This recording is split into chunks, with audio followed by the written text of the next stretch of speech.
Welcome to another episode of Empire State of Cannabis. I'm your host, Kalen Castetter. We have a great guest on today, Joe Rossi. Joe, thanks for joining the program. Thanks for having me. I'm a big fan of the show, big fan of yours personally, big fan of Castetter, as a CSG, your product. I was with you in June when you had your rollout for that. It was remarkable to see, and just a big fan in general. Thanks, Joe. Thanks. So today we're really going to talk about, Albany, but the politics in Albany and how things, get done. Joe's been on the front line of seeing that. He works with the New York Cannabis Growers and Processors Association. So he's kind of seen, what happens, and he's also a vet. He's an Albany vet. Joe, why don't you tell us kind of, what you do? Like I said, you've got a lot of things that you're involved in. Yeah, I've had the pleasure of working at Park Strategies, consulting lobbying firm in New York State, founded by former U.S. Senator Al D'Amato, who's 83 years young, and who actually got me interested in exploring and becoming more educated on CBD the minute it became relatively mainstream and Wall Street Journal articles and the agribusiness portion of it. But yeah, I've been outside lobbying for over 10 years, contract lobbyist. I enjoy it. I've been representing the New York State Cannabis Growers and Processors Association since the day it was founded. It was December of 2018. I drove out to Cortland between Christmas and New Year's to meet a guy named Alan Gandelman at his farm, in his farm office, which is a legit farm office with a dog walking around and corn stalk on the desk, and he was building one of the most successful companies I've seen, in person. And I got hooked, and I met you, and who is younger than my daughter, and was blown away with your success, dropping out sophomore year to forego a professional tennis career and went with the hemp infused wine and just clearly the Bill Gates of cannabis in New York State, the young guy who's gonna we'll all be working for someday. And Andrew Rosner, a lawyer, a farmer, just a brilliant person. The three of you created the New York State Cannabis Growers and Processors Association in basically January of 2019. And by the end of that first session of your infancy, you passed one of the most substantive hemp extract bills in the nation. Yeah. It was pretty cool to watch. It was a roller coaster. I got heartburn just thinking about all the ups and downs that we had to go through with that. But it was that has been one of my favorite things I've done as a lobbyist. Yeah, no, and so when I joined the New York Cannabis Growers and Processors Association, it was really Alan that convinced me. He said, "I'm doing this," and Alan really is a impressive, individual, right? What he does, like you said, his business. We did an episode with Alan. We talked about regs, and one of my favorite parts of it, I said, "So Alan, how many dispensaries do you think we should have? 1,000." I go, "How many growing licenses? Unlimited." I thought that was his candid, is just unbelievable. So Joe, so you're a lobbyist. So there's a negative connotation, there's a negative impression of lobbyists, right? But tell me, what does a lobbyist actually do? I introduce myself as a plumber at cocktail parties. I get more respect.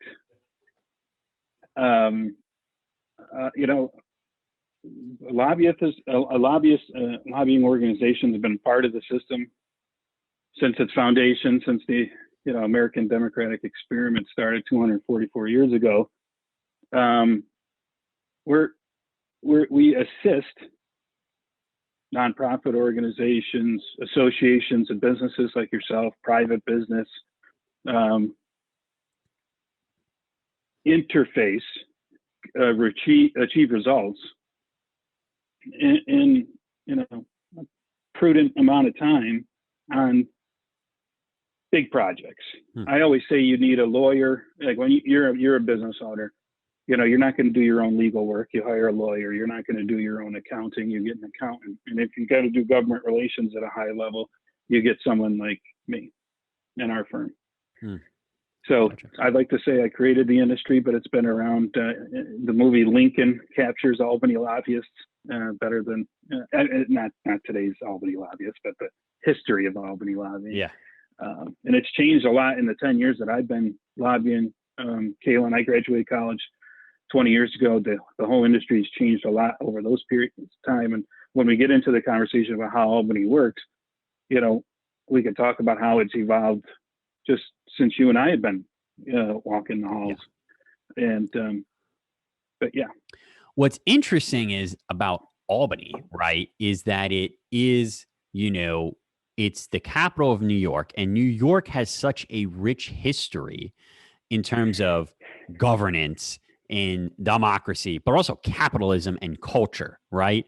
And so when you think of Albany as a reflection of New York and all the good and the bad that comes with that, it can get messy, right? Yeah. Oh, yeah, absolutely. When you talk about, the magnitude of New York, if it was an independent nation, it would be ranked as the 10th largest nation in the world. Its GDP is equal to Canada and Russia. That's the state of New York. Wow.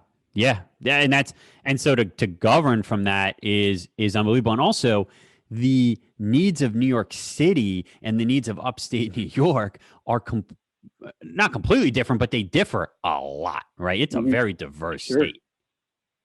Sure. It's a great launching point for a governor to become president because it resembles America. It's got, as you said, the Rome of today with Manhattan and Wall Street, and it has rural as anywhere else in the country, in some places in upstate New York. And then you got the great Green Valley of Binghamton and Broome County. Yep. And it's all different. The 10 or 12 different regions in New York are definitely all unique in their own way. And so it's kind of come together. And so when we talk about it now, right, we talk about, what's going on in Albany now, a lot of people think, well, Albany is corrupt. It's a place where ideas go to die, right? Things don't get done in Albany. Now, so you've been around in government since Pataki, right? And, early 2000s. So what have you seen in terms of just a change and how, Albany works? Because it got pretty damn dysfunctional there in the late 2000s. So what have you seen from, since you've been observing in the early 2000s to now in terms of how Albany actually works? Yeah, you're right. So I graduated college in 2000, worked for the Working Families Party for a spell, and then SEIU 200 United. That was all under the Pataki period of time. And, what changed from then to now was an actual, precedent-setting court ruling, Pataki versus Silver, which basically gave more budgetary authority to the executive than it already had, which was a lot to begin with. So that started to become practice in like 2015 when you started seeing executive budgets be presented differently, capturing some public policy in it, as well as all the financial budgetary stuff. It was when Eliot Spitzer got elected in 2006, it was, there was some hope that he was the next Teddy Roosevelt, and then became the biggest embarrassment in New York State history. And David Patterson was put in a very weird position. So the state was in definitely some transformational period. If it was a business, it was definitely going through some interim CEOs. Yeah. And then Andrew Cuomo came along in 2010 and has been running the state of New York probably better than any governor ever, having witnessed his father do it for so many years, serving in a presidential cabinet and coming back. And, we've had on-time budgets since him. There's been obviously, issues with ethics with state legislators, et cetera. That's definitely unfortunate, but it's still a valiant, noble pursuit to be involved with government and public service and politics, dare I say. Yeah. So, where we are in 2020 is a completely different place. than when I first started, or where you and I first started. There was an article in Politico that came out this morning about Albany, about what the next session is going to look like. And, the bad news is I don't think you and I are going to be walking around the state capitol getting stuff done, nor are the state legislators. It looks like they're going to be doing the committee meetings the same way you and I are doing this podcast, right, through Zoom or whatever. And that's going to be different for you and I, because we have to figure out different ways to engage with the decision makers, especially as we go into 2021 with the imminent results of adult use legalization finally in New York. But I'd like to say one other thing, Kalen. Yeah. What, just in this brief period of time I was in, when the New York State Senate was Republican controlled for, ever, with Joe Bruno and et cetera. And then you're right, it came into this weird period of a faction of the Democratic Party working with the Republicans in some coalition type government. But now, just set the table for you and I going into 2021. The Senate Democrats are now so fully controlled, they have a supermajority, as you predicted or forecasted a few weeks ago. And the Assembly Democrats are poised to retain their supermajority of 107 seats to the 43 Republicans in the Assembly. And we're in the moment of which state hasn't received any federal relief for the COVID pandemic. And so next year is going to be new for all of us, buddy.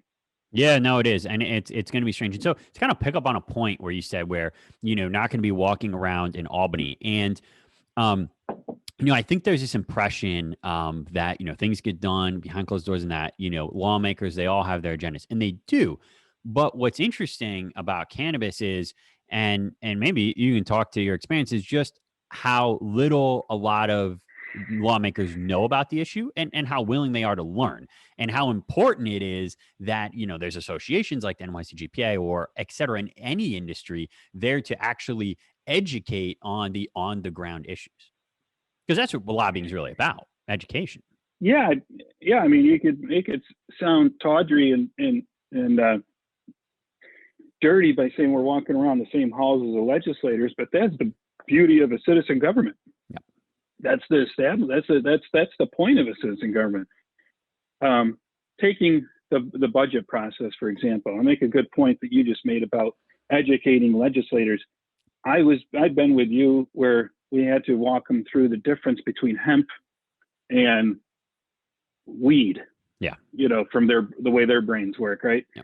And it for guys like you whose brains are going a million miles an hour, whose agendas are 2 months past where we are in the present time, like Alan and Andrew are just operating it.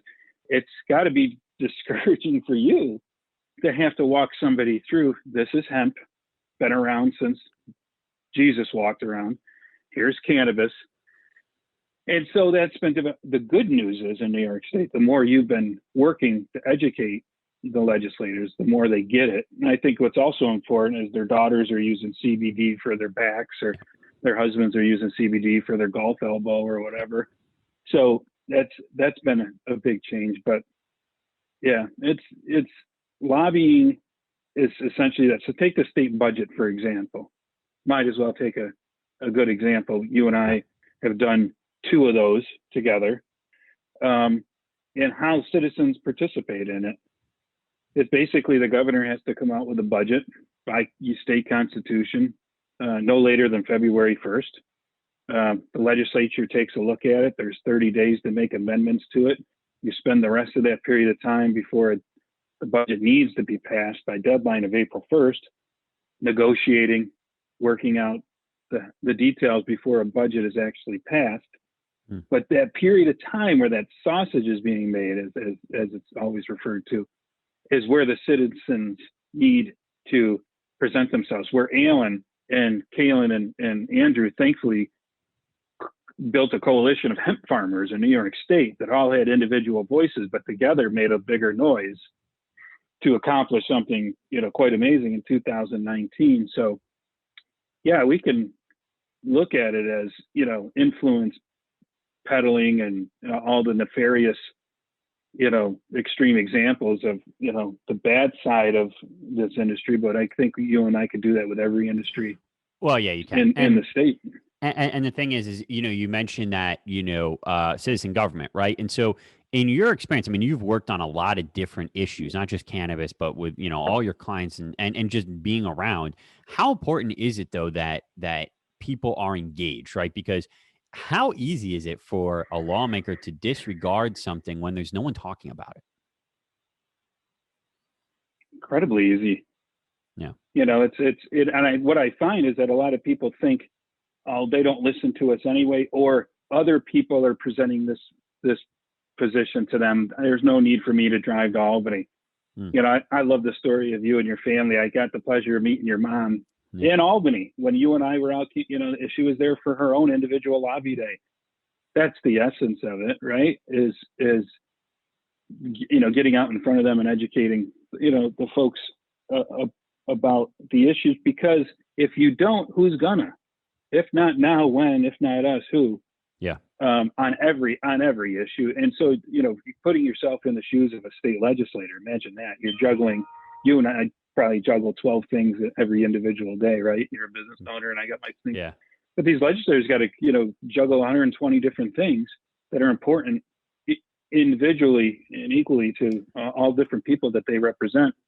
So to keep our issue at the top of their mind and the front of their brain is half the battle, 100%. It's half the battle. And then also, I feel like personal experiences, right? And so I tell people this a lot too, when they talk about, wow, Albany, it's not just about getting your point across, right? I mean, people, they are lobbyists. I mean, the lawmakers, they can watch our podcasts, they can but when you sit in front of them and you tell them how prohibition has affected you and your family, you and your business, how these rules, how lack of regulation has affected you personally, your business personally, that has a really, really strong effect. I mean, I've seen it happen in front of my own eyes where it's like, I mean, you can tell when it gets across to them, right? Because you can make it all the talking points in the world, right? You can write all the policy papers, right? All this. But when it comes down to, and especially if you're their constituent, and it affects your daily life, it affects your employees, your family, your community, that is where the point gets driven home. And that's where I see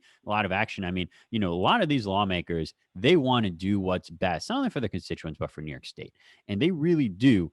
But they have a million different voices in their head saying they go this way, go this way. But that personal approach, I mean, it's so key. And, that's why, we talk about the public comment period, right? For instance, for the Department of Health with the new hemp extract regulations, right? And they are important, and it does seem hopeless for a lot of people. I think it does, right? They say, well, things are going to happen no matter what, but they're underestimating the effect of these little things happening. These little, well, this is what happened, in my constituents' life. And then they can take that into their committee hearings, right? And say, no, this issue, this actually matters, or no, you're wrong. And I know because of this meeting I took, right? I mean, you probably see that all the time.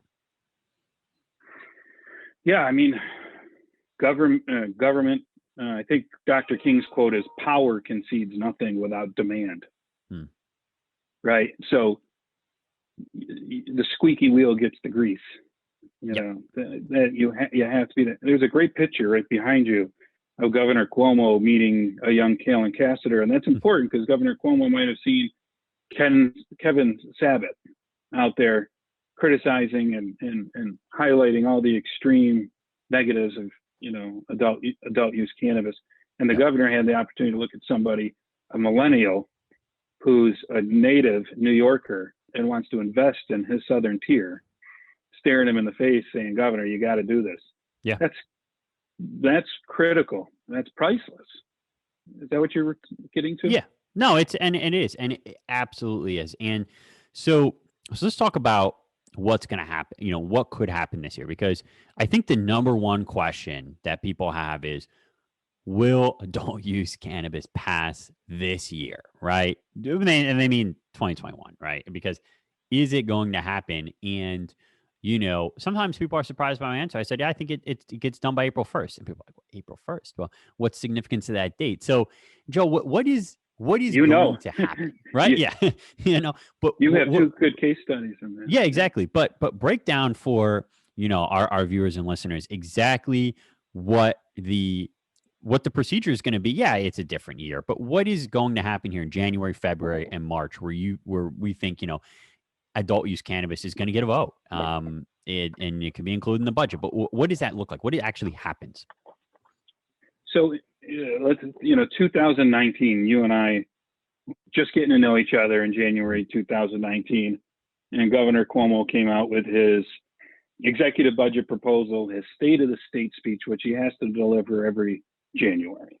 It's a presentation to the state about what his proposals are, what the progress of the state has been, and what the goals are for the future. And then the executive budget, something that's been in place in New York State, obviously since its foundation, and it's become an executive budget heavy, an executive led arrangement heavily since the 20s.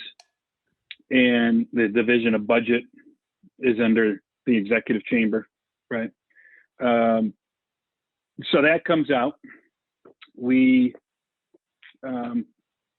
take our time to read through it. The budget bill itself, I think the cannabis portion of the budget bill alone was 200 pages, thereabouts, and so there's thousands of pages in the state budget that we all comb through for our own individual reasons, whether we're grocery store owners or hemp farmers or, tech experts or whatever.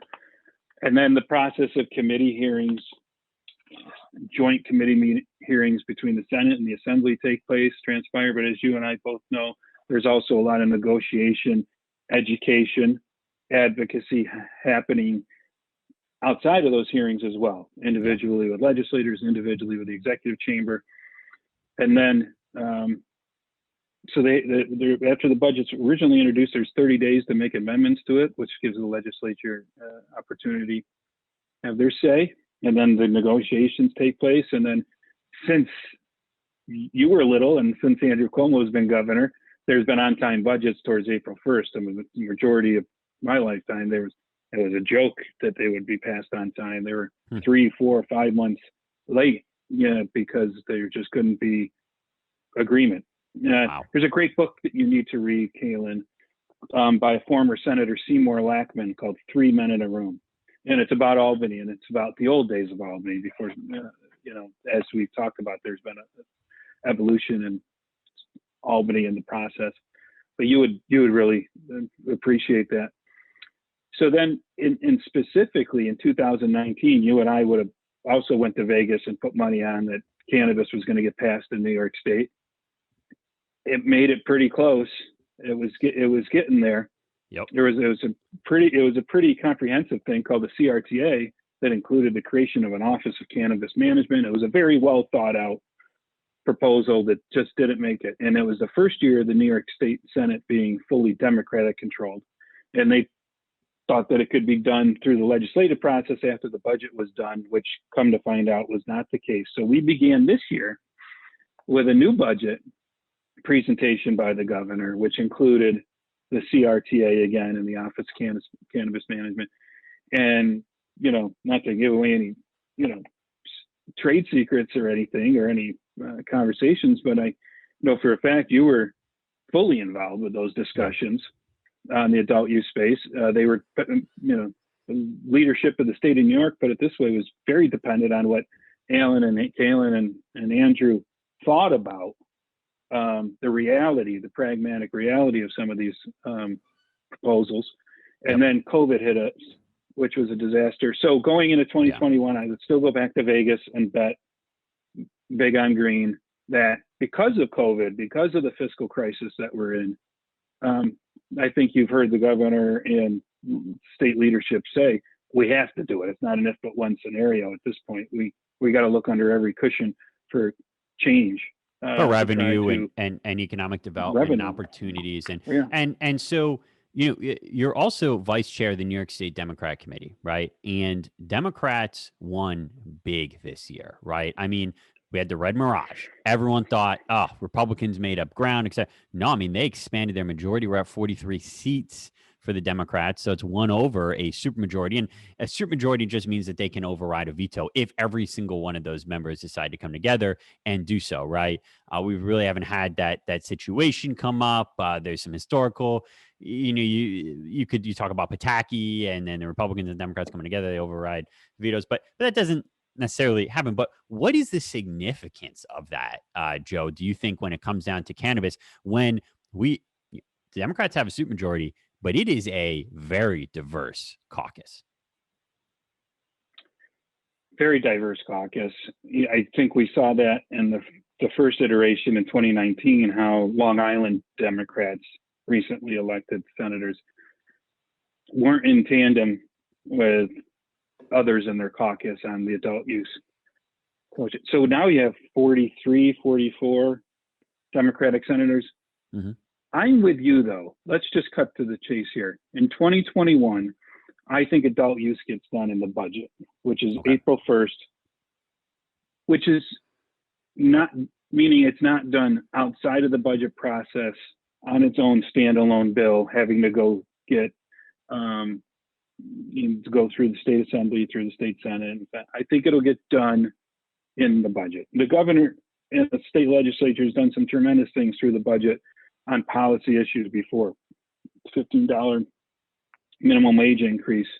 There's a number of reform actions the state has taken has been done through the budget process. I'm with you. I don't even want to suggest what's this mean with new 43 supermajority in the Senate and a possible veto-proof majority. I don't think it gets there. I think it's all done.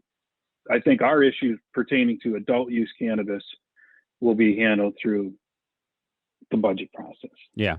Okay. I think that viral that makes sense. Breaking news you and I are sharing with the world.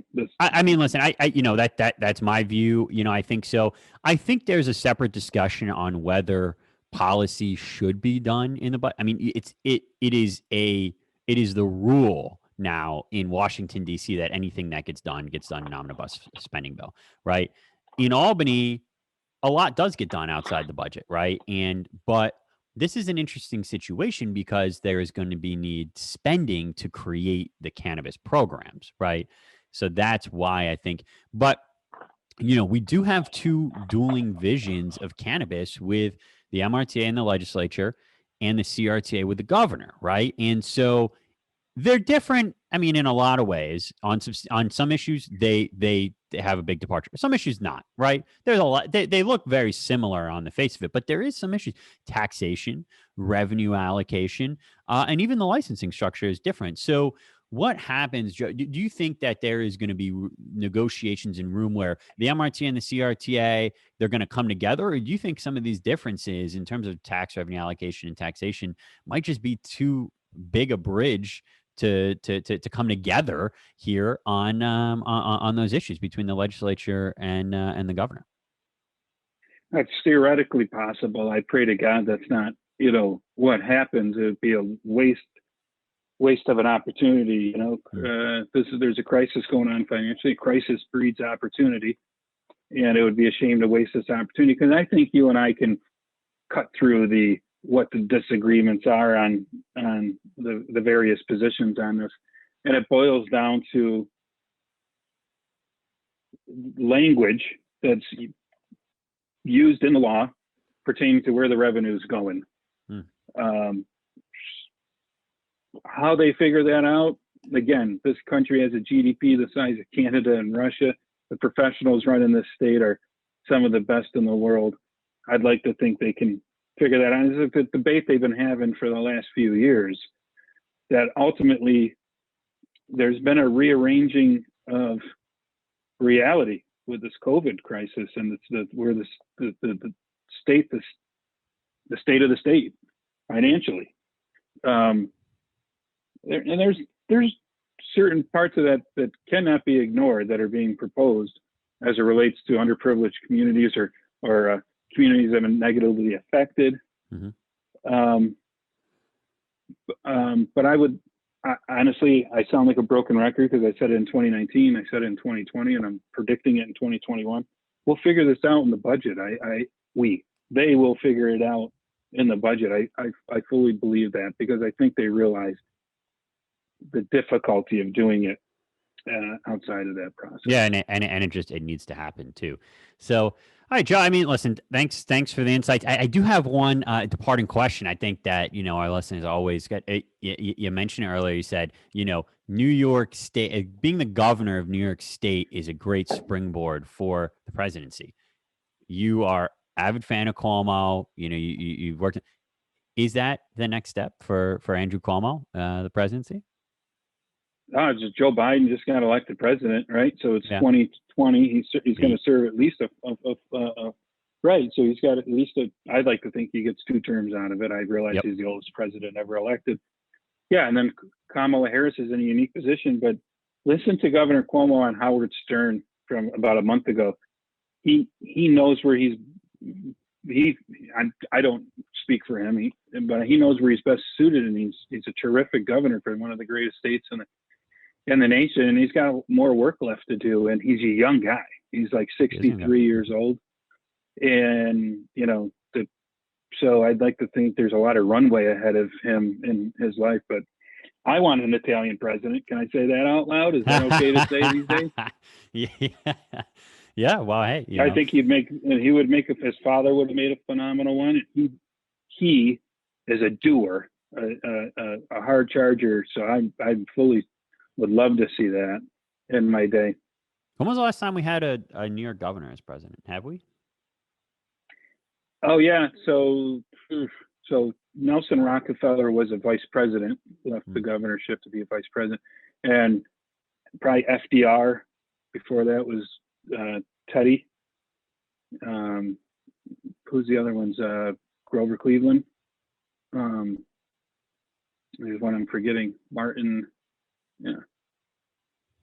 So there's a history of it. There's a track record. There's definitely a history. There's a track record of it. And let me ask you a question. I was having a debate with one of my colleagues saying, that New England politicians haven't fared well in presidential elections in history. Obviously, that's not, Donald Trump is from New York. But I said, what about Joe Biden? He's the Delaware. They said Delaware's not in New England. Let me ask you, is Delaware in New England? I'm gonna call it the Mid-Atlantic. Really? Mid-Atlantic. Okay. I don't think so. Listen, I'm on the border of PA, right? And Scranton, okay. I consider Scranton part of New England. Once you get below Scranton, things are a lot different. That's just my experience. So, I do think, South Jersey, South Pennsylvania, Virginia, Delaware, I think it's its own little region. And historically, it has been its own region too. And it's been much different from New England in terms of the politics and the culture and everything like that. Joe Biden's an interesting situation because he does come from Scranton area originally, right? So, but I don't know. Yeah, I wouldn't necessarily consider him. No, I think it's a different way of a different brand of politics from New England to the Mid-Atlantic. So, can I ask you a question? Yeah. The New Jersey obviously just elected to legalize for adult use. With your expertise, both with your consulting company and all the efforts you've been doing in this industry, do you see, is that pressure for the state on a competitive way? Yeah. Obviously, we have Massachusetts right next to us is doing it. That's not having, whatever. I'd love to get your thoughts on that. Yeah, well, so that's an interesting thing. So when I looked at New Jersey legalizing, right? Yeah, absolutely. From a business perspective, definitely competitive, right? It's very close to New York City. People can drive there. We're going to talk about, dispensaries setting up right on the border, et cetera. Absolutely. The biggest takeaway, the most interesting thing I saw in New Jersey was the electoral returns. And I wrote about this in an analysis that we posted. I looked at the electoral returns in Bergen County, right? And you look at the demographics and you look at the share of the electorate that are Democrat. You look at the politics to Nassau County, and they are strikingly similar. And they overwhelmingly voted yes on legalization. And at the ballot box is where you're going to get the true result of how people feel about cannabis in a poll is completely different from at the ballot box. And what the opposition has been able to do is to paint Nassau County and Suffolk and Westchester as, oh, they don't support it, right? They don't support it. So these lawmakers, Democrat lawmakers, et cetera, they haven't been able to come out and support. I think that changes. And then you look at Essex County in New Jersey, voted for Trump, flipped almost exactly the same, percent they voted Trump to Biden. 60-some% voted yes on legalization. It is not a partisan issue. The demographics, listen, the people in Northern Jersey compared to the people in, downstate New York are not much different. They have a lot of the same priorities, a lot of the same politics, a lot of the same way of living. It's a popular issue. Polling is showing it with Siena. And I look at that and go, that's all. I think that's all we need to look at that and go, it's done. There's not a partisan issue. Let's get it done. So that's what my biggest takeaway from New Jersey legalizing was. But yeah, there's definitely. And we can't do that. We can't do that in New York. We can't do it that way. We can't vote on a referendum scale. It'd be nice if we could. So that's why I'd like to think it gets done this year. I only regret not being able to bring up that you got in trouble for trying to sneak a corkscrew into the state capitol. Yeah. And you were detained by the state police. No, they did. They took it at the Listen, being a wine guy, I always got to have a corkscrew because these damn, the winged corkscrews are terrible. You got to have a waiter screw. And, being in wine, I always need to have one handy. I always keep one in my briefcase. And yeah, I mean, the state police thought I was trying to bring a shank into the Capitol and wreak havoc. Yeah. And all I want to do is open some bottles of wine. So that was a favorite corkscrew of mine. It came from Lakewood Vineyards, and now it's gone. I don't have it. I was thrown away in front of me. I said to the state police, I said, why don't you keep it? Why don't you keep it? Keep it in your kitchen. Like it's a good opener. So yeah, I got to check myself that time. I also lost a couple in TSA. So corkscrews are a no-go. They need to make a security-proof corkscrew for all the entrepreneurs out there. One that will go through the Capitol and TSA. Well, thanks, Joe. Thanks, Joe, for joining us. Make people feel safe. Yeah, that they can go to the Capitol. People are like, yeah, exactly. Thanks so much for joining us, Joe. It was excellent. Thanks for your insights. Thanks for your work done in Albany. Follow Joe on Twitter. Find him, look him up. Park Strategies, his email. And then come back. Listen, we've got a great podcast going. Like, subscribe, share with your friends. Right? Let's grow it. And if you got ideas for the podcast, shoot me a note. So. Thanks, Joe. And, thanks everyone for watching and listening this week.